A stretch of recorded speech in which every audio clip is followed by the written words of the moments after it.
गुरुर्ब्रह्मा गुरुर्विष्णुः गुरुर्देवो महेश्वरः गुरुः साक्षात् परं ब्रह्म तस्मै श्रीगुरवे नमः। नमः शान्ताय दिव्याय सत्यधर्मस्वरूपिणे स्वानन्दामृततृप्ताय श्रीधराय नमो नमः।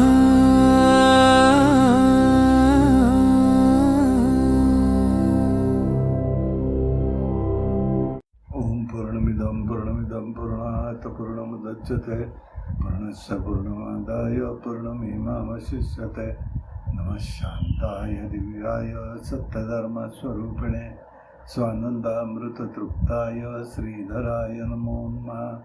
कृष्णाय वासुदेवाय हरे परमात्मने प्रणतक्लेशनाशाय गोविन्दाय नमो नमः। नमो देवै महादेवै शिवाय सततं नमः।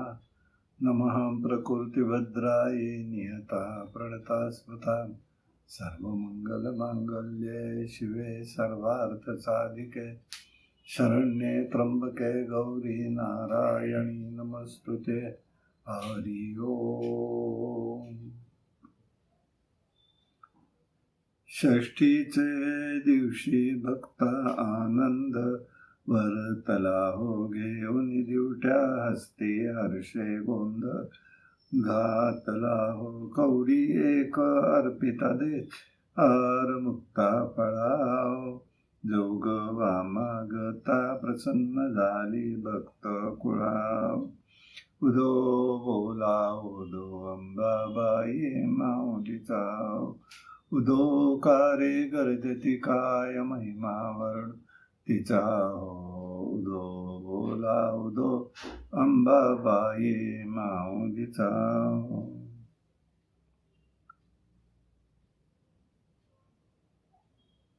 पराशक्तीचं कार्य आहे इच्छाशक्ती ज्ञानशक्ती आणि क्रियाशक्ती मधून चाललेलं आहे। देवी भगवतीच्या कार्यावरून तिचे अनेक नावं झालेली आहेत। ती अनेक नावांनी प्रसिद्ध आहेत आणि म्हणूनच आपण दुर्गा देवीचं चरित्र पाहिलेलं आहे।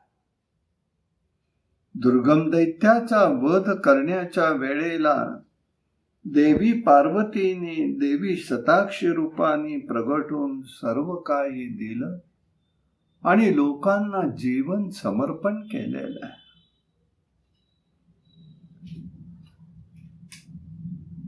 प्रथम पाणी जीवन दिलं, त्यानंतर 7 धान्य बीज 64 शाखांची बीज दिली म्हणून तिला शाकंभरी म्हणून म्हणू लागले।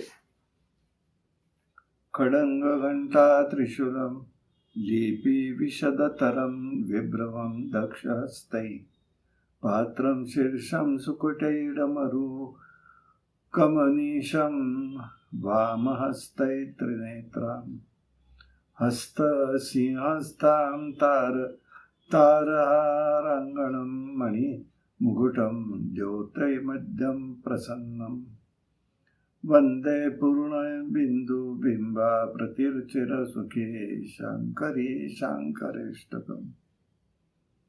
असं शाकंभरी देवीचं स्तुती केलेली आहे। या भगवतीचं स्थान हे दक्षिण भारतामध्ये बदामी या शहरात आहे। तिथून 6 मैलावरती चोळजगूड नावाने ते प्रसिद्ध आहे। प्राचीन काळी या भागाला तिलकवन असं म्हणत असत। तिथे भरपूर वन होतं म्हणून तिला वनशंकरी म्हणू लागले। स्कंद पुराण आणि देवी भागवत यामध्ये या भगवतीचा उल्लेख आलेला आहे। एकदा अगस्त्य ऋषी आपली पत्नी लोपामुद्रासह तीर्थाटन करत होते. त्यावेळेला राजा सुद्युम्न ध्यानस्थ बसलेला दिसला. हा नेत्र बंद करून ध्यानस्थ होता. साहजिकच ऋषी आल्याची त्याला चाहूलही लागलेली नाही.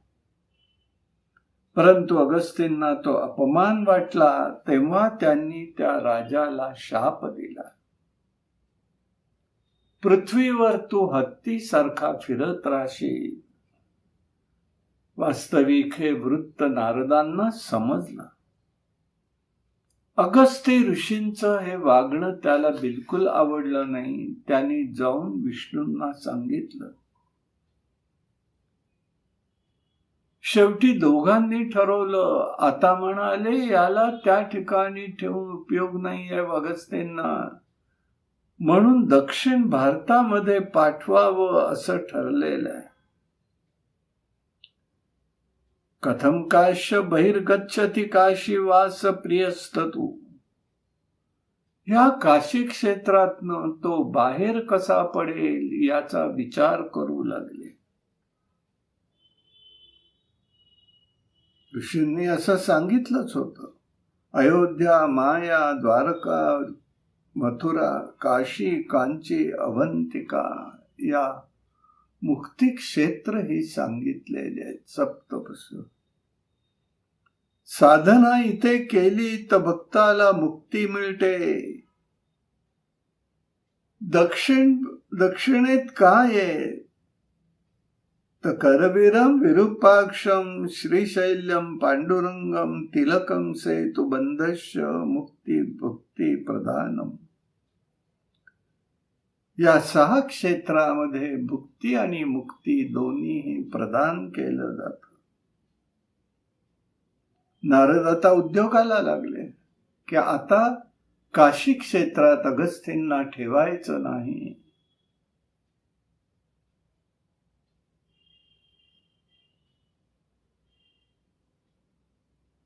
नारद मेरू पर्वताकडे गेले. मेरू पर्वताकडनं विंध्याकडे गेले. विंध्याला मेरूचं महत्व सांगितलं, श्रेष्ठत्व सांगितलं. ते ऐकून विंध्याच्या मनामध्ये ईर्ष्या निर्माण झाली. आपणही तप करावं, वर प्राप्त करून घ्यावी भगवंताकडनं आणि मेरूपेक्षा उंच व्हावं. विंध्यानी तप केलं. तो मेरूपेक्षाही उंच होऊ लागला. सृष्टीमध्ये सगळी गडबड झाली. सूर्यगती खुंटीत झाली. एका बाजूला दिवस, एका बाजूला रात्र. पुढे काही गतीच. सगळ्यांना त्रास होऊ लागला. काय करावं म्हणाले आता. तेव्हा सगळे जण अगस्तींकडे गेले. देवाच्या विष्णूंची ही त्या ठिकाणी लीलाच होती. विष्णूंच्या प्रेरणेने अगस्तींना सांगितलं की तुमचा विंध्य हा शिष्य आहे, तर तुम्ही त्याच्याकडे जा. तुम्ही आलात म्हणालात की लगेच तो त्या ठिकाणी तुम्हाला वंदन करेल आणि त्याला तुम्ही सांगा मी येईपर्यंत असाच राहीन. तेव्हा ह्या विश्वसृष्टीचं कार्य होईल आणि आपण दक्षिणेकडे निघून जा. त्याप्रमाणे झालं. अगस्ती ऋषी गेले विंध्य पर्वताजवळ. ऋषी मंडळींना सुद्धा देवकार्यासाठी आवश्यक असलेलं मनाविरुद्ध सुद्धा कार्य करावं लागतं. काशी निवासी आहेत. त्यांना काशी क्षेत्र सोडायची इच्छा नव्हती, पण देवकार्य, राष्ट्रकार्य श्रेष्ठ आहे ना. विश्वाचं कार्य श्रेष्ठ आहे. सगळं कुंठित झालेलं आहे. तेव्हा ते दक्षिणेकडे निघाल्यासाठी निघाले. विंध्य पुढे आला. गुरु महाराज आपले समोर आलेत म्हणून वंदन केलं. लगेच सांगितलं आहे तसाच थांब. आणि दक्षिणेकडे गेलेले आहेत.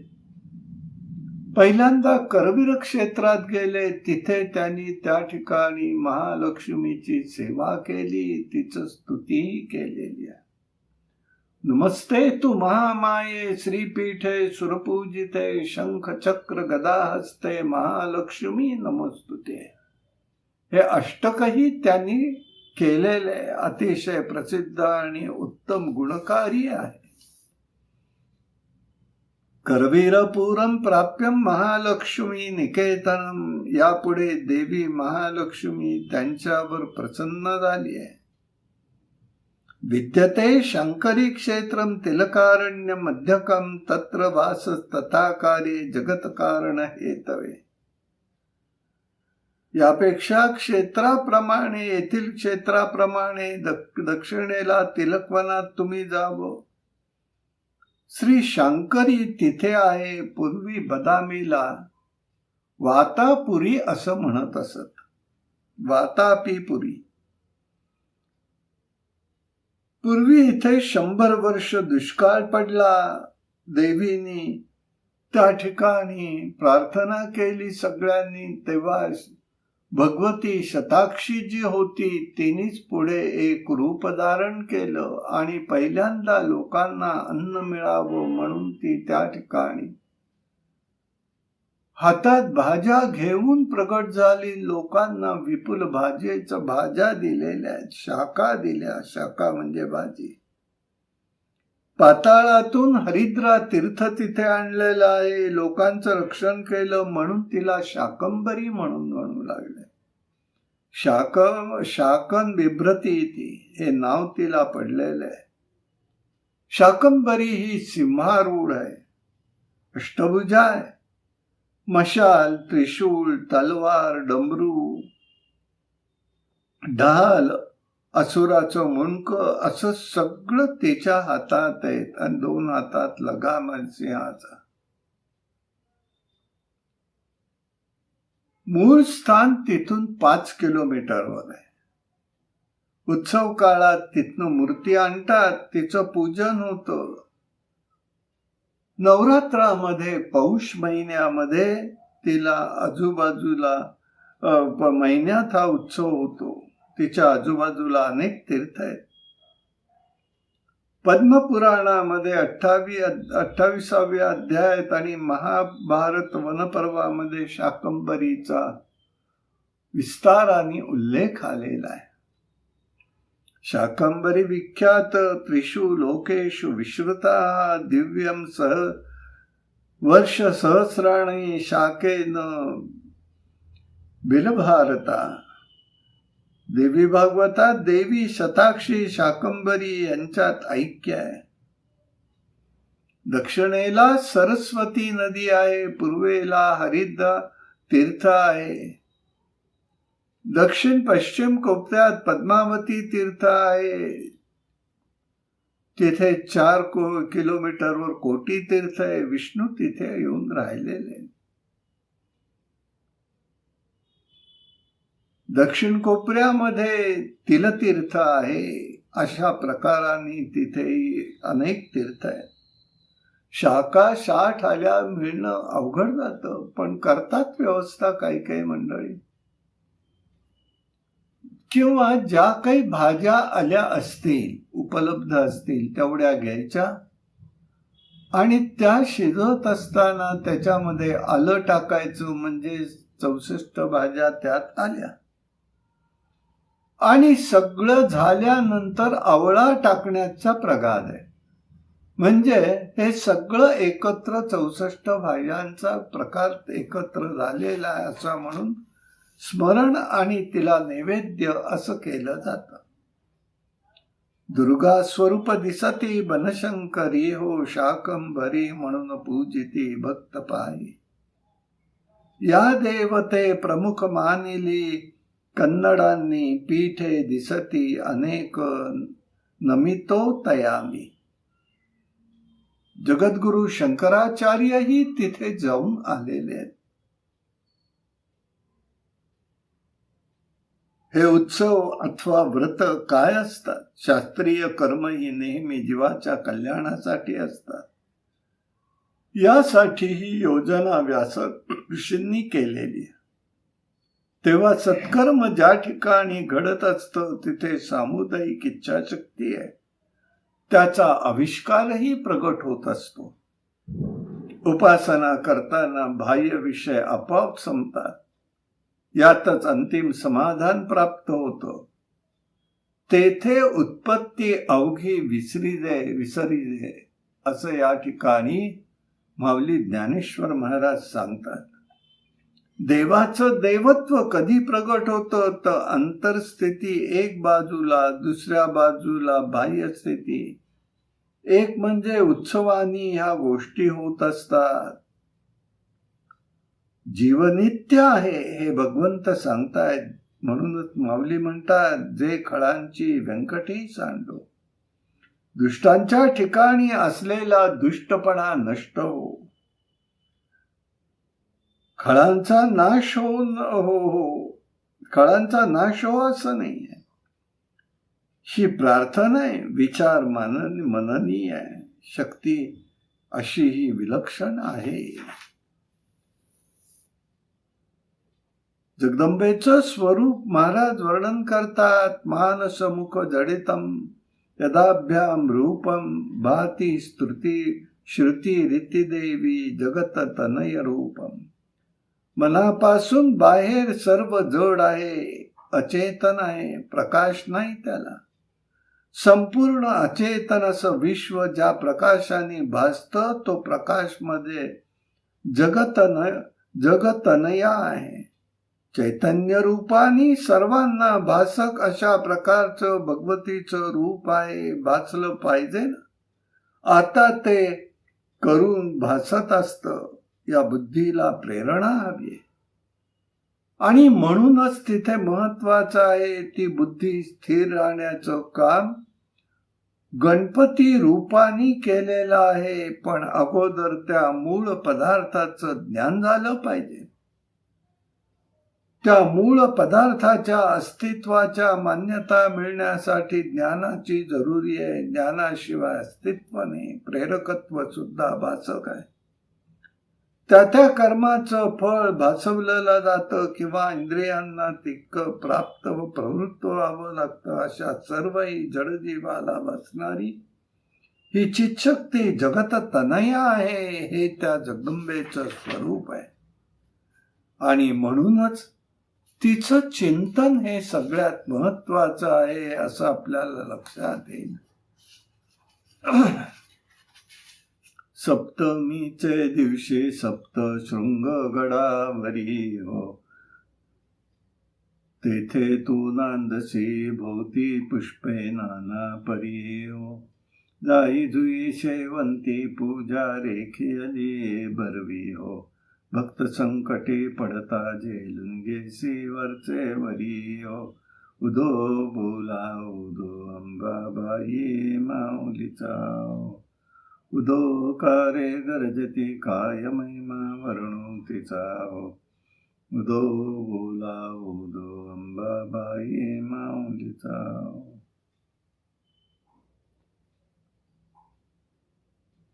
सती, पार्वती, अंबिका, कौशिका, चंडिका, नमदुर्गा ही सगळी रूप त्या भगवतीची आहे. व्यास जन्मे जे याला देवीचे सगळी चरित्र सांगतायत, कार्य सांगतायत, प्रभाव सांगतायत. देवीचा प्रभाव या जगतामध्ये कसा आहे. शांतता प्रस्थापित करायची आहे. उदरभरण हे कोणत्या जीवाचं होतं, पण ज्यात स्वस्थता असते ते खरं जीवन आहे.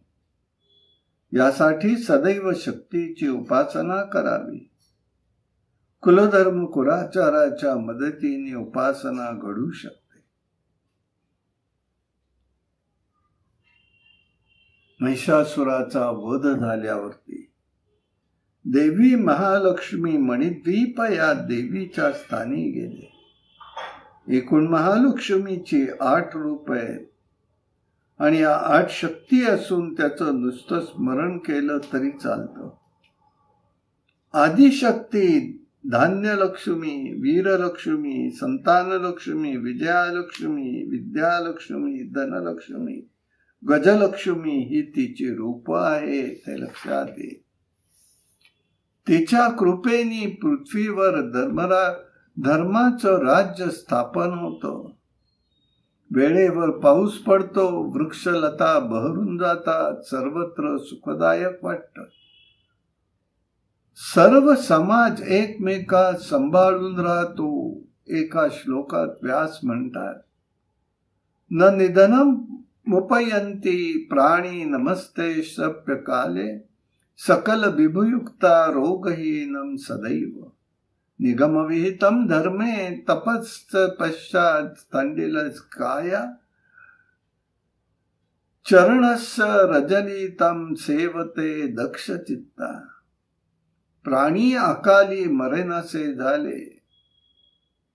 सर्वत्र वैभव संपन्न होऊन सर्वदा निरोगी होऊ लागले आणि चंडिकेच्या चरणकमलाच्या ठिकाणी सदैव दक्षतेने मन लावू लागले.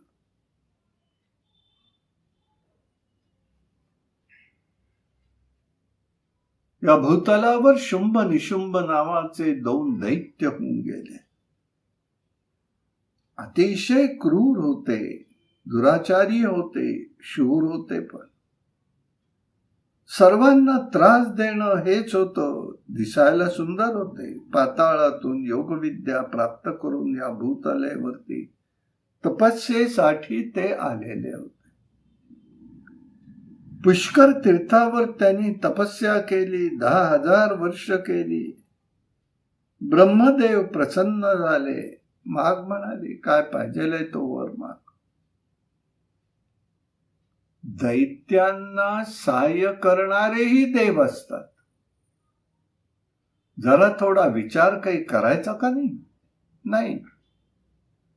एकच सिद्धांत त्यांना माहितीये, तप केलं फळ देणं. तो वर मागू लागला. मृत्यूची भीती मोठी असते. मी शरण आलेलो आहे. मरण भयापासून दूर होण्यासाठी मला अमरत्व द्या. ब्रह्मदेव म्हणाले, हे मागणं विपरीत आहे. जो जन्माला आलेला आहे त्याला मृत्यू हा निश्चित आहे. मग दानव म्हणाले, हे कृपासागर, आम्हाला मानव, पशु, पक्षी, देव आदी योनीतील पुरुषाकडून आम्हाला मृत्यू न येईल असा वर द्या. आम्हाला देव आणि स्त्रीपासून अजिबात भय नाही. अजिंक्य झालो वाटलं. शुक्राचार्यांनी त्याला राज्याभिषेक केला. पाताळातून त्यावेळेला चंडमुंड नावाचे 2 दैत्य आलेले भेटायला आले. धूम्रलोचन, रक्तबीज दानव आलेच होते. रक्तबीजाचं वैशिष्ट्य होतं, त्याच्या शरीरातून रक्ताचा थेंब पडला तरी सुद्धा अनेक दैत्य निर्माण व्हायचे. अशा प्रकाराने तो अवध्य होता. देव दानव या युद्धामध्ये शुंभ निशुंभांच्या ह्याच्यात देव पराजित झाले. त्रैलोक्य त्यांनी जिंकलं. यज्ञातील हविर्भाग ते घेऊ लागले. शुंभ निशुंभ अग्नीचं कार्य करू लागले. देव निर्वासित झाले, निराधार झाले, निराश्रित झाले. एक निश्चित आहे, सुख हे नेहमी दैवाधीन असतं. धनवान बलाढ्य यांनाही दुःख आहे. दैन्य देवांनाही प्राप्त झालेलं आहे. आणि दैन्य हे जे आहे तेही दैवानीच होत असत. कालयोगानी धर्मनिष्ठ ज्ञानी काळाच्या योगानी पापी आणि अज्ञानी होतात. अशा रीतीने अनेक वर्ष लोटली. देवगुरूंनी मार्ग विचारला. दुःख निवृत्तीचा उपाय तरी सांगा. गुरु म्हणाले, उपासनेचं फळ दैवाधीन असतं. महिषासुराचा वध झाल्यावर तुम्ही सर्व सुख ऐश्वर्यात राहिलात. भगवंताला भगवतीला विसरलात. आता चंडिका पार्वतीची उपासना करा. सर्वजण हिमालयात गेले. मायाबीजाची उपासना केली. अनेक वर्ष गेली. सर्वांनी एकाग्रतेने आराधना केली. सामूहिक उपासनेचं सुद्धा बळ पुष्कळ असतं. देवी प्रसन्न झाली. देवांनी देवीचा जय जयकार केला. देवीला म्हणाले, तू स्वतः सदानंद रूप आहे. तुझं रूप भक्तिगम्य आहे. मनुष्याचं मनोरथ पूर्ण करणारी तू आहेस. तुला आमचा नमस्कार असो. तुझी अनेक नावे, उत्पत्ती, स्थिती आणि लय आणि संहार करणारी तू आहेस. स्मृती, धृती, बुद्धी, जरा, पुष्टी, तुष्टी, धैर्य, कांती, शांती, सुविधा, सुलक्ष्मी, गती, कीर्ती, मेधा ही तुझी पुरातन बीज आहे. ह्या सर्व कार्यासाठी तू लवकर प्रगट हो. शुंभ निशुंभांचा हा जो काही दैत्यांचा प्रभाव आहे त्यापासून आम्हाला मुक्त कर. संकटाच्या वेळेला आम्ही तुझी आराधना करतो. हे ऐकून देवीने सर्वांना अभय दिलेले आहे. पार्वती जेव्हा होती तेव्हा सती होती. तीच पार्वती आली. तिच्या कोशातून अंबिका, कौशिका, नवदुर्गा, ब्रह्मचारिणी, शैलिनी, स्कंदमाता, महागौरी माता, कात्यायनी, कालरात्री, सिद्धी, दात्री, कुष्मांडा, चंद्रघटिका आणि त्यानंतर शाकंभरी या सगळ्या प्रगट झालेल्या आहेत. आता सिंहारूढ होऊन त्या ठिकाणी एक स्त्री प्रगट झाली. ती शुंभ निशुंभांच्या नगरीत एका वनामध्ये गेली आहे. तिथे तिने त्या ठिकाणी वेगळं रूप, आकर्षक रूप तिने त्या ठिकाणी घेतलेलं आहे. कोकिळेप्रमाणे सुंदर मधुर गायन ती करते. त्यावेळेला उपवनामध्ये त्याचे हेर बसलेलेच होते. त्यांनी ते पाहिलं आणि शुंभ निशुंभाला हा वृत्त सांगितला की अशी अशी अप्रतिम स्त्री तिथे आलेली आहे, सुंदर गायन करते. आम्हाला असं वाटतं ती आपल्या जवळ असावी. त्यांनी सुग्रीव नावाच्या दैत्याला तिकडे पाठवलं. जा तिला घेऊन या म्हणून निरोप द्या म्हणाले. त्यालाही तसंच वाटलं. विवाहासाठी त्यांनी तुला बोलवलेलं आहे. तेव्हा तिने उत्तर सांगितलं, राजेसाहेबांना निरोप दे म्हणाले. माझ्या बरोबर युद्ध करून मला जो जिंकेल त्याच्याशीच मी विवाह करेन. हे ऐकून त्याला आश्चर्य वाटलं, पण तरी तो गेलेला आहे. ही जगावेगळीच अट आहे. एक स्त्री येते माझ्या बरोबर युद्ध करा म्हणते म्हणजे काय? आणि मग तो त्या ठिकाणी जातोय. बाई असं काही करू नको. जीवन हे त्या ठिकाणी क्षणभंगूर आहे. असं आहे तुझं रूप वाया घालवू नकोस. माझ्याकडे सगळं ऐश्वर्य आहे. मी सगळा पराक्रमी आहे. त्रैलोक्य मी जिंकलेला आहे. तेव्हा माझ्या बरोबर विवाह. मग त्यांनी त्या ठिकाणी अनेक दैत्य पाठवलेले. चंड, मुंड, धूम्रलोचन, कंबोज, कालेय, रक्तबीज हे सगळं पाठवलं. नंतर ही देवी त्या ठिकाणी आलेली, कालरात्री हे सगळे आलेले आहे. आणि मग त्या ठिकाणी त्यांच्यात एकेका बरोबर एक एक दिवस घनघोर युद्ध झालं. रक्तबीज आला. त्यावेळेला लगेच कालिका आणि चंडिका पुढे आलेल्या आहेत. एकीने त्या दैत्यांना धरायचं मस्तक तिने ते खाली गळूनच दिला नाही आणि तसाच्या तसा तो घोट रक्त प्यायचा आहे. काय भयानक रूप घेतलं असेल बघा. अशी ही कालिका देवी आहे. महाविलक्षण रूप तिने धारण केलेलं आहे. अशा प्रकारचं हे एक रूप त्या ठिकाणी प्रगट झालेलं आहे. मग ही देवी त्या ठिकाणीचा युद्ध करण्यासाठी निशुंभ गेलेला आहे. निशुंभाचा पुष्कळ त्यांनी त्या ठिकाणी युद्ध केलं, अनेक प्रकारच्या विद्या वापरल्या. त्या देवीने सिंहारूढ होऊन अनेक प्रकारचं त्यांना त्या ठिकाणी मारलेलं आहे. मग त्या ठिकाणी आलेला आहे प्रश्न, निशुंभ आला, शुंभ झाला, निशुंभ झाला, दोघांनाही मारलेलं आहे. शुंभ निशुंभाला देवीचं रूपामध्ये हे सगळं स्वरूप समजलं. त्यांनी प्रार्थना केली, देवी भगवती आमचा स्वीकार कर. आणि म्हणून त्या ठिकाणी देवीच्या पूजनाबरोबर या निशुंभ निशुंभाचीही पूजा करण्याचा प्रघात आहे. म्हणून त्यांना त्यांचं जे खाद्य आहे त्याचा नैवेद्य करण्याचा प्रघात काही देवतांच्या ठिकाणी देवस्थानात आहे. अशा प्रकाराने घडलं. मग ही देवी जी होती ती त्या ठिकाणी थकली. देवांच्या स्वाधीन सगळं त्रैलोक्य दिलं आणि पुन्हा ती गुप्त झाली आहे. ती गुप्त झाली, ती कोणालाही न सांगता सप्तशृंग गडावरती येऊन थांबली. तिथे समोर एक गड आहे, मार्कंडेय गड असं त्याला म्हणतात. तिथे मार्कंडेय ऋषी येऊन बसले.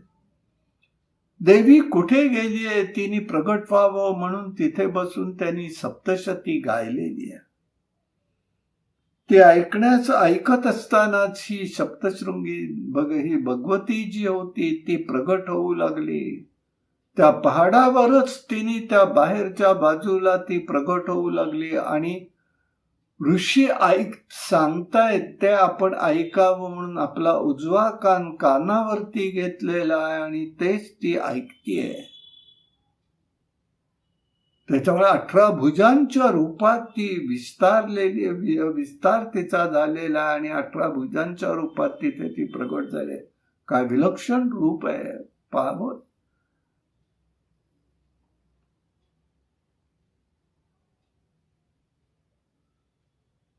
या देवीची उपासना देव मनुष्य दैत्यांनी केलेली आहे. दैत्यांनाही अनेक वर मिळाले, उपासनाही केलेली आहे.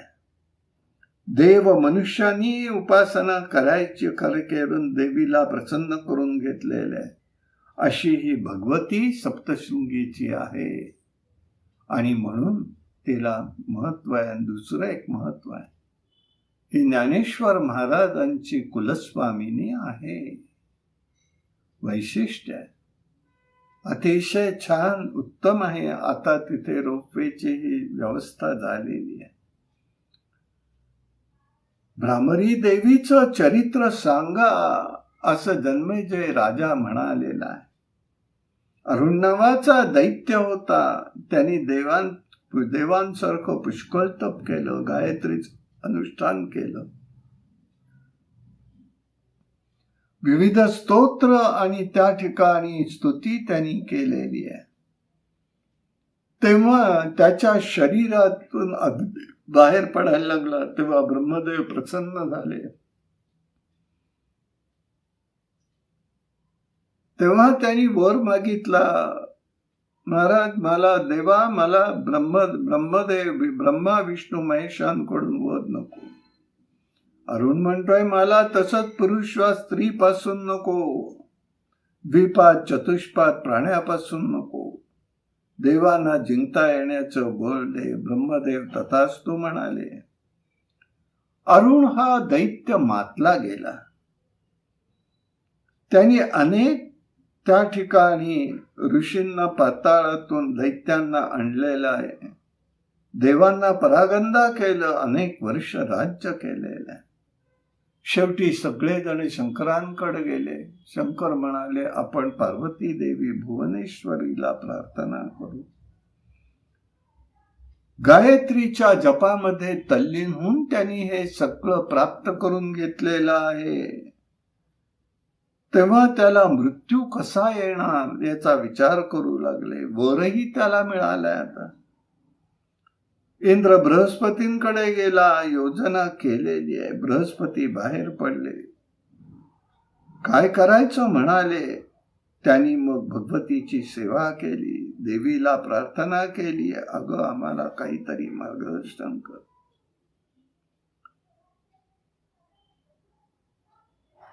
अशा प्रकाराने देवीला त्या ठिकाणी सांगितलं. देवी म्हणाली ठीक आहे. देवीनी तेव्हा सर्व देवी ते म्हणाले, देवी तू सर्वांचा आधारभूत आहेस. विश्व तेजस प्राज्ञ विराट आणि सूत्रात्मा हे देवी तुझं स्वरूप आहे. पुष्कळ स्तुती त्यांनी केली आणि मग देवीने भ्रमर रूपामध्ये ती आलेली आहे. आणि त्या भ्रमर रूपात येऊन भ्रामरी देवी म्हणून तिला म्हटलेलं आहे. आणि तिने सगळ्यांचा दैत्य होते त्यांना चावून चावून नाश केलेला. त्या भ्रामरी देवीचं स्थान म्हणजे श्रीशैल्यमला, शैल्यमच्या इथेच तिथं ही घटना घडली म्हणून तिथे त्या देवीची स्थापना केलेली आहे. अतिशय सुंदर आहे.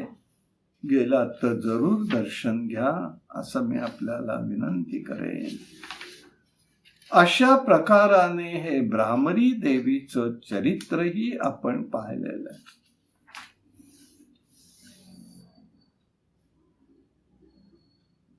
अष्टमीचे दिवशी अष्टभुजा नारायणी हो, सह्याद्री पर्वती राहिली उभी जगत जननी हो. मन माझे मोहिले शरण आलो तुझला गुणी हो, स्तनपान देव सुखी केले अंतःकरणी हो. उदो बोला उदो अंबाबाई माऊलीचा हो. उदो कारे गरजती काय महिमा वर्णू तिचा हो. उदो बोला उदो अंबाबाई माऊलीचा हो. आज अष्टमी आहे. अष्टमीचं पूजन आज आहे, उपवास उद्या. देवी महालक्ष्मीचं प्रगटीकरण होण्याचा दिवस आहे. एक जे आहे ते एक महालक्ष्मी रूप आहे जे अश्विन शुद्ध अष्टमीला प्रगट झाले. ते मातृहृदयी आहे. तिची एकूण 8 रूप आहेत आपण मगाशी पाहिली. त्यामध्ये कमलोद्भवी एक आहे ते समुद्रकन्या. ती अश्विन अमावस्येला प्रगट झाली म्हणून तो लक्ष्मी पूजनाचा दिवस आपल्याकडे करण्याचा प्रघात आहे. आज जे चरित्र आपण पाहणार आहोत ते महालक्ष्मीचं चरित्र पाहणार. व्यास जन्मेजयाला देवी पराशक्तीचं चरित्र सांगताय.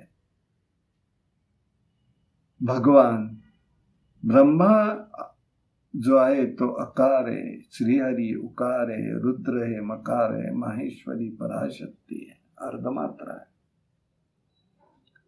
या शास्त्रातील या अव्यक्त ओंकार असल्याने याला स्पष्ट उल्लेख करता येत नाही.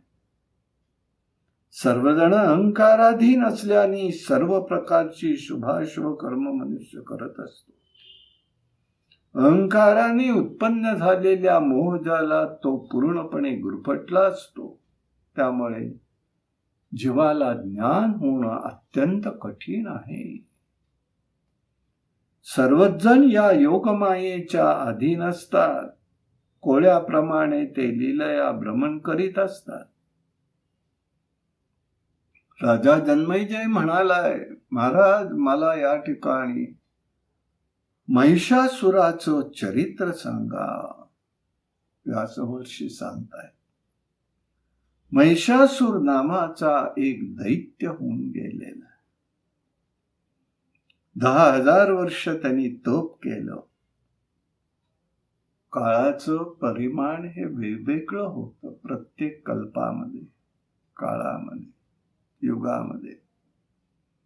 त्यामुळे आताची 10 वर्ष धरायला हरकत नाही. ब्रह्मदेवांना त्यांनी तप करून प्रसन्न करून घेतलेलं आहे. ब्रह्मदेव म्हणाले, मी तुझ्या तपावर प्रसन्न झालेलो आहे. काय तुला हवंय ते माग. अमरत्वाचा वर द्यावा म्हणाले. ऋषींनी हे सांगितल्याबरोबर तो दैत्यांनी सांगितलं म्हणाल्याबरोबर ब्रह्मदेव म्हणाले, अरे मी सुद्धा मोर आहे, तेव्हा तुला कुठला वर दे.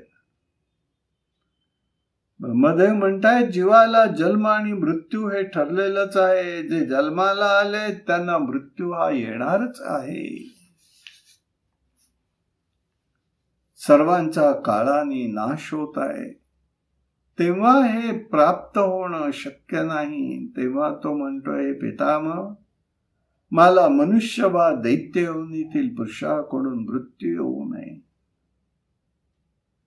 माझा वध कोणतीही स्त्री करू शकणार नाही हे समजून सुद्धा तो म्हणतोय, माझा वध स्त्रीकडून होऊ दे. ब्रह्मदेव तथास्तु म्हणाले, अंतर्धान पावलेले. जन्मेजय व्यासांना विचारतोय, महाराजा, महिषासूर आहे तरी कोण? त्याला महिष का म्हणू लागले ते सांगा. तेव्हा त्यांनी सांगितलं व्यासांनी, बाबा रे, पूर्वी दस्यू नावाचा एक दैत्य होता. त्याला रंभ करंभ हे 2 पुत्र होते. ते निपुत्रिक होते आणि म्हणून करंब नदीच्या किनाऱ्यावरती उभं राहून तप करताय. उग्रतप त्यांनी केलं. तर रंभानी वृक्षाखाली अग्निसेवा केली. तेव्हा इंद्रानी हे श्रेष्ठ होतील म्हणून अनेक वेळा त्यांचा तपभंग करण्याचा प्रयत्न केला. एक दिवस इंद्रानी करंब नदीमध्ये तप करीत असताना मकरीचं रूप घेतलं आणि करंबाचा पाय धरला, त्याचा वध केलेला आहे. भावाचा वध झाला पाहून करंबाने आपलं मस्तक छेदून अग्नीला अर्पण करणार तोच अग्निदेव प्रगट झाले. रंभाला म्हणाले, बाबा रे, अशा प्रकाराने आत्महत्या करणं योग्य नाही, हे पाप आहे. मेल्याने कार्यसिद्धी होणार नाही. तेव्हा तुझं कल्याण हो, तू वर माग. तेव्हा तो म्हणाला, मला त्रैलोक्याविषयी शत्रूचा नाश करणारा पुत्र प्राप्त होऊ दे. देव, मानव आणि दानव यापैकी तो सर्वांना अजिंक्य व्हावा. त्याला त्याच्या इच्छेप्रमाणे रूप धारण करता यावं आणि तो सर्वांचा वंदनीय व्हावा असा वर द्या. अग्नी म्हणाला, ठीक आहे, तुझ्या इच्छेप्रमाणे तुला प्राप्त होईल, पुत्र प्राप्त होईल. ज्या तरुण स्त्रीवरती तुझं प्रेम जडेल त्या ठिकाणी तुला बलवान असा पुत्र होईल. हे सांगून अग्नी त्या ठिकाणी अंतर्धान पावलेला आहे. त्या वनातून जाताना त्याला वनामध्ये एक यक्षस्त्री दिसलेली आहे. ती स्त्री सोडून तो महिषीवरती आकृष्ट झाला. ती गर्भवती राहिलेली आहे.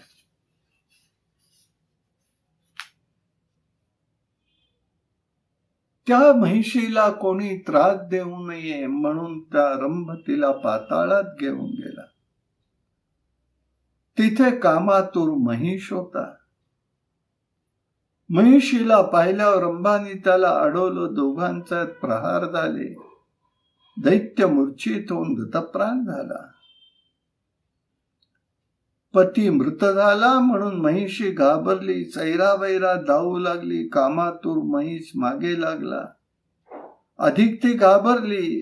तेव्हा यक्ष तिच्या मदतीला आले. यक्ष आणि महिषाशी युद्ध झालेलं आहे. नंतर त्या महिषाला मारून टाकलं. नंतर यक्षाने रंभालाचा मृतदेह आणला. महिषीने त्याबरोबर सहगमन केलं. त्या यक्षांनी तिला सांगितलं, सती जाऊ नकोस. परंतु ती महिषी सती गेली. त्या चितेतून एक पुत्र बाहेर पडला, तोच हा महिषासूर आहे. रंभही अग्नीतून बाहेर पडला, त्याचं नाव रक्तबीज असं झालेलं. त्यावेळेला देव दानव मानव हा महिषापासून रक्तबीज अवध्य ठरलेले.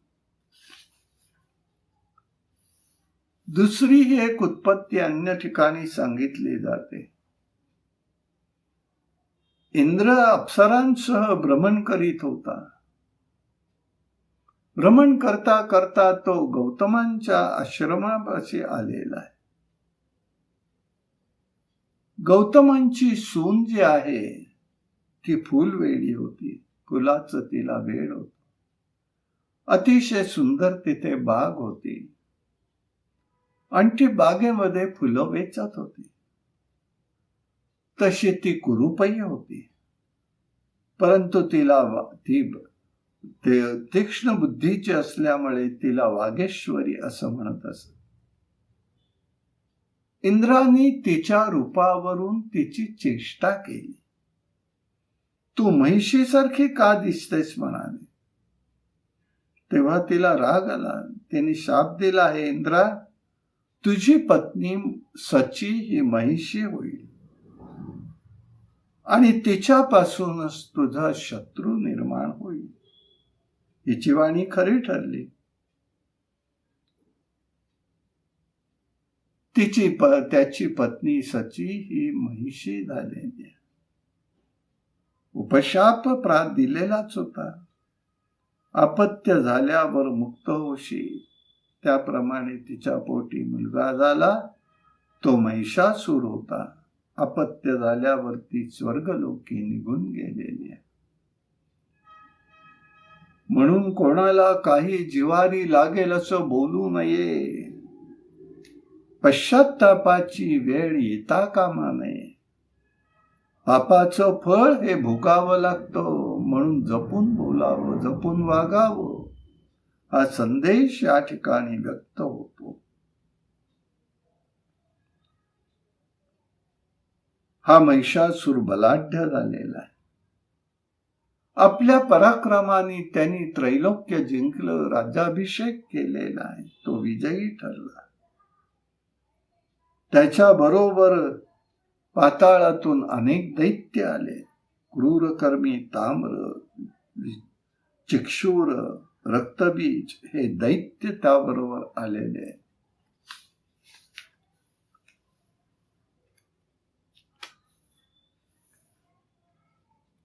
अनेकांना त्यांनी आता त्रास देऊ लागलेला आहे.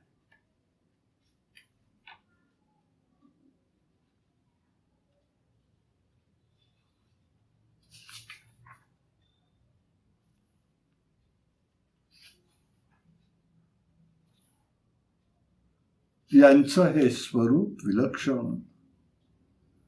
तो समाजातील ब्रह्मवृंदांना अधीन होऊन राहावं म्हणून तसं ते ब्रह्मवृंदही वागू लागला.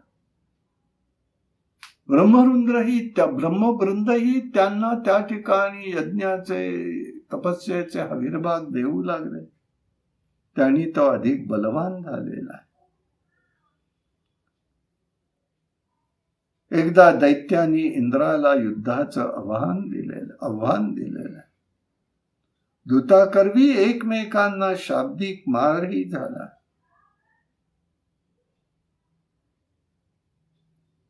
इंद्राने अग्निरसांना विचारलं, काय करावं म्हणाले. तेव्हा अंगिरस ऋषी म्हणाले, देवेंद्रा, संकटसमयी धैर्य सोडणं उचित नाही. जय पराजय हे दैवाधीन असतं, तरी धैर्य सोडू नको. भविष्य चुकवू शकत नाही, तरी आपल्या शक्तीप्रमाणे प्रयत्न करावे.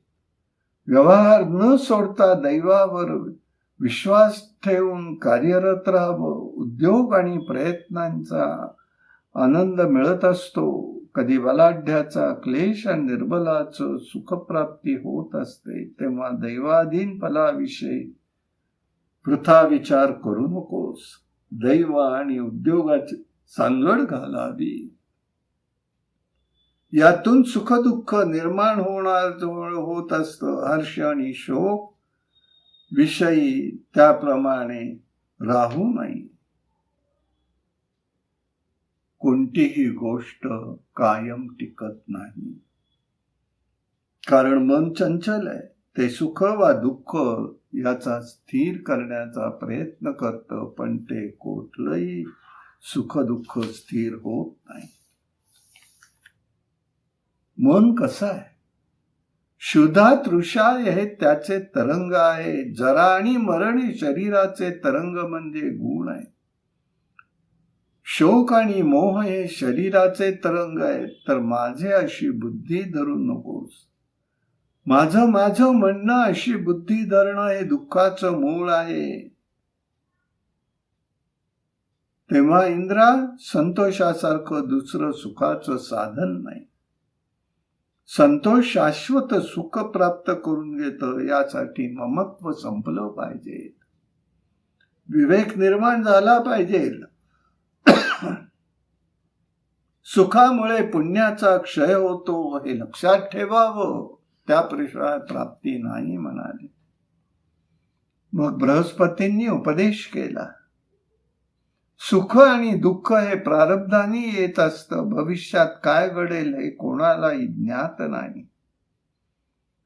निश्चित असं काही करता येईल असं सांगता येत नाही. कार्यसिद्धी ही नेहमी दैवावर अवलंबून असते.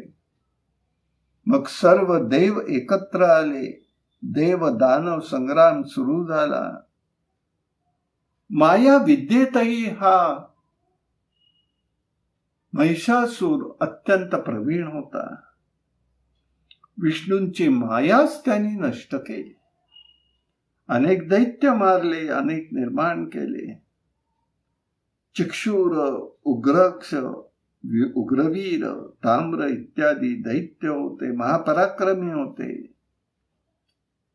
ते अवध्य ठरले. देव निघून गेलेले. शेवटी दैत्याचा जय झालेला. सर्व देव गिरिकंदरात जाऊन बसले. अनेक वर्षांनी देवांनी जगदंबेची उपासना केली. सर्व देव एकत्र आले. सगळ्यांनी प्रार्थना केली. विष्णूंनी सांगितलं, आपापलं तेज एकत्र करा. त्यातून एक स्त्री निर्माण झाली. सर्वांच्या तेजातूनही स्त्री निर्माण झाली. ती अष्टभुजांची आहे, श्वेतवर्णीय आहे, विश्वमोहिनी आहे. नेत्र कृष्णवर्णीय आहेत, मोहक आहेत, आरक्त आहे. सर्व अलंकार ती विभूषित आहे. तिचं स्वरूप विलक्षण आहे. ती असुर नाशा करता आलेली आहे. तिला आता सहाय्य करूया. तिची स्तुती सर्वांनी केली. हे भगवती, तू सर्वाची प्रेरक असून पृथ्वीलाही प्रेरणा आणि प्रकाश देणारी आहेस. तूच कल्याण करणारी आहेस. आता आमचं रक्षण करावं. तिनं सर्वांना अभय दिलं. ती जी प्रगट झाली ती अष्टमीच्या दिवशी संध्याकाळी प्रगट झाली. तिचा अद्भुत तिने नाद निर्माण केला. तेव्हा जणू धरणीकंप झाला. देवांनी तिचा जय जयकार केला. तेव्हा तिथे दैत्य विचार करू लागले, कुठून आवाज येतोय, कुठून आवाज येतोय. दूत सगळीकडे पाठवले. आवाजाच्या ओघाने गेले. त्यांना ही एक 18 भुजांची प्रौढ स्त्री दिसली. सर्व अलंकारयुक्त आहे, सिंहारूढ आहे. मनुष्य योनीतील ही वाटत नाही म्हणाले. तिचं स्वरूप विलक्षण आहे, तेजस्वी आहे. देवांनी तिचा जय जयकार करतायत. सर्व दैत्यांचं वैशिष्ट्य आहे. सर्वांना मृत्यू अगोदर कळलेला आहे. कंसालाही कळलेला आहे. कृष्णाकडून वध होणार आहे, विष्णूंकडून वध होणार आहे. हिरण्यकश्यपूला काय. शृंगार, वीर आणि हास्य असे अद्भुत रसांनी युक्त हे रूप आहे. तेव्हा महिषासूर म्हणतो त्या स्त्रीला घेऊन या. दोघांच्यात संवाद. तिथे दैत्य गेलेले.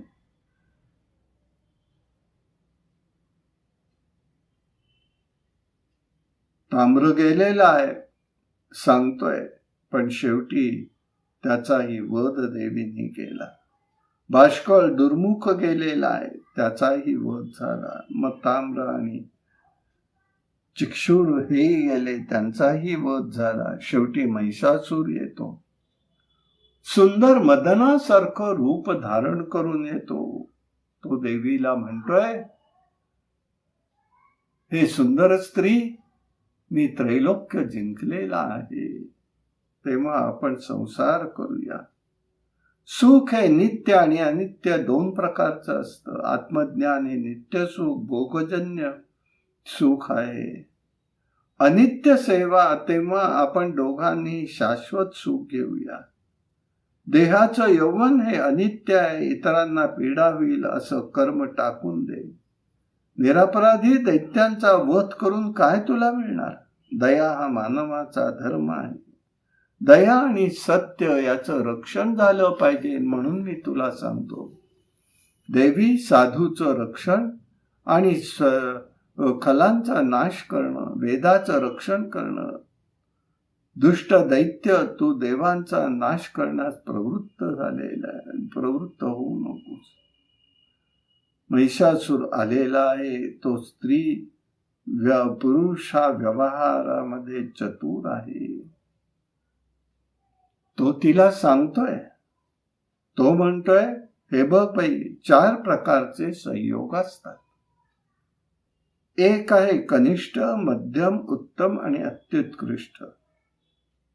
अनेक प्रकारच्या कर्मांनी काही प्रसंगांनी एकत्र आलेले लोक असतात. तो परस्पर संयोग असतो. आपत्कालीन असतो तो, त्या ठिकाणी कनिष्ठ असतो.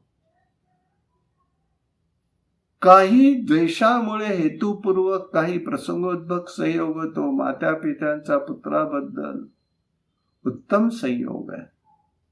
भ्रात्याशी भ्रात्याचा होणारा संयोग, पती पत्नींचा होणारा संयोग हा उपकारक असतो आणि नित्य संयोग अत्युत्तम हा सुखदायी असतो. समवयस्कर स्त्री पुरुषांचा होणारा संयोग चातुर्य, रूप व या गोष्टींनी व कुल, शील, गुण याच्यामध्ये उत्तम सुख देतो, तो उत्तम संयोग असतो. यातून एकमेकामुळे परस्परांचा उत्कर्ष होतो. इच्छेप्रमाणे नाना रूप धारण करून सर्वांना जिंकू शकतो, अशा प्रकारचा विचार तो सांगतोय. देवीला महिषासूर सांगतोय संयोगाच्या गोष्टी आणि कशा करायच्या आहे. तू पट्टराणी हो. देवी म्हणते, मूर्खा, परमपुरुषाशिवाय मी अन्य पुरुषाची इच्छा करत नाही. मी या श्रेष्ठ पुरुषाची इच्छाशक्ती आहे. सर्व विश्व मी उत्पन्न करते. माझ्याकडे शाश्वत चैतन्य आहे. मी कधीही सामान्य सुखाची इच्छा करत नाही. तू एक कर, स्त्री संयोग आणि हे सगळं सोडून दे. देवांबरोबर वैर सोड. जीवनाची इच्छा असेल तर आधी ताबडतोब पाताळात निघून जा, नाहीतर युद्ध कर. तो म्हणतोय, सर्व त्यागावर मंदोदरी सारखाला सुद्धा पश्चाताप करावा लागला. सिंह मग त्यांनी त्या ठिकाणी सांगितलं. बघ म्हणाले, सिंहदेश होता. तिथे चंद्रसेन नावाचे गुणवती होती. ती राजा होता. गुणवती मंदोदरी होती. तिने पुष्कळ वर शोधले, पण तिला काही विवाह झाला नाही.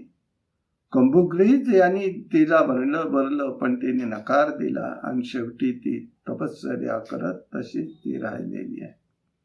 शेवटी तिला अग्निप्रवेश करावा लागला. संसार सुख असा आहे. तेव्हा त्या ठिकाणी हे सगळं पराधीन आहे. पती जीवन सतत जर पाहिलं पती जीवनामध्ये सतत जर पाहिलं तर दुःख नसतानाही दुःख वाटतं, आणि मग त्या ठिकाणी सुख असतानाही दुःख वाटतं, दुःख असतानाही दुःखच असतं. काही दिवसाची इच्छा तिला त्या ठिकाणी झाली. कोमल देशाचा वीरसेन नावाचा राजाने मागणी केली, त्याचाही त्याग केला. मंदोदरीची बहीण विवाह केला, शठमूर्खाकडे ती गेलेली आहे. विवाह झाला, विवाहपणा षडधूर्त होता, दासीचं रूप तिला घ्यावं लागलेलं आहे. अशा प्रकाराने त्याला पूर्वीची घटना सांगितली.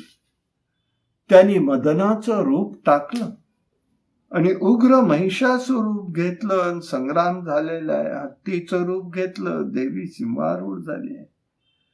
महिषासूर त्या ठिकाणी चालून आलेला आहे. त्याला सिंहाने घेरलं आणि त्रिशूलाने मारलेलं आहे. इतर दैत्य भयकंपित होऊन गेले. अशा प्रकाराने दोघांच्या मध्ये तुंबड युद्ध झालं आणि त्या युद्धामध्ये तिने त्याचा वध केलेला आहे. महिषासुराला शेवटी ज्योती तिच्यामध्ये मिळालेली आहे. शेवटी दैत्यांचा वध झाला, हे सगळं बघितलं आणि त्याचा उद्धार झाला आहे म्हणाल्यावर बाकी दैत्य म्हणाले, देवी आम्ही काय केलं, आमचाही उद्धार कर. तेव्हा तिने त्यांची मुंडमाळ गळ्यामध्ये तिने घालून घेतली. देह जे काही राहिले त्या देहांना तिने देवांना सांगितलं, यांचे देह सगळे समुद्रात विसर्जन करा. आणि त्यातून जे राहिले तिथे त्यांचं ठेवून दिलं. समुद्रात टाकल्यावरती त्या ठिकाणी मोती निर्माण झाले. त्या मोतींची मंगल कार्यामध्ये स्थान त्याला दिलं. शिंपल्यांमध्ये त्यांना स्थान दिलं आणि ते म्हणजे मंगल कार्यामध्ये मुंडावळ म्हणून बांधलं. त्याला नावच मुंडावळ आहे. ती सगळी मांस आणि मुंडकी जी राहिलेली होती त्यांच्यातले मोती निर्माण झाले, त्याला स्थान दिलं म्हणून त्याला मुंडावळ असं म्हणतात. आणि जी काही त्यातून राहिलं त्याच्या ठिकाणी झेंडूची फुलं आली. आणि म्हणून असं आहे की झेंडूची फुली देवाला वाहत नाही, ते शोभेसाठी वापरायचे, देवासाठी नाही, कारण ती दैत्यांपासून निर्माण झालेली आहे. असं त्या ठिकाणी आपल्याला दिसून येतं. जे झाले ते अशा प्रकाराने त्यांचे मोती झाले. माळा करून त्याचा विवाह उपनयन संस्कारात त्याला उपयोगस्थान दिला. अशा प्रकाराने हे घडलं. आणि म्हणून अलीकडल्या काळामध्ये समाजामध्ये, काही समाजामध्ये महालक्ष्मीचं पूजन हे घागरी फुंकून केलं जातं. म्हणजे काय आहे, संध्याकाळच्याच वेळेला तिने विश्व हातात धरलेलं आहे, सगळ्यांना चेतना दिलेली आहे, फुंकर मारलाय, त्याच्यावरती सगळे जागृत झालेले, सगळ्यांची शक्ती एकत्र आली आणि दैत्याचा वध झालेला आहे. त्याच्यामुळे तो खेळ हा प्रतीक आहे. त्या भगवती शक्तीने ह्या विश्वाला प्रेरणा दिली आहे. तो जो कंप आहे, तो कंप घागरीमध्ये फुंकर मारल्याचा कंप त्या ठिकाणी प्रतीक आहे ते. आणि त्याप्रमाणे तो त्या ठिकाणी काही समाजामध्ये तशा प्रकारचा खेळ खेळण्याची पद्धत आहे. तो सगळ्यांनाच अनुकूल होतो असं नाहीये. भगवती शक्ती ज्या ठिकाणी प्रगटते त्यामुळे म्हटलेलं आहे.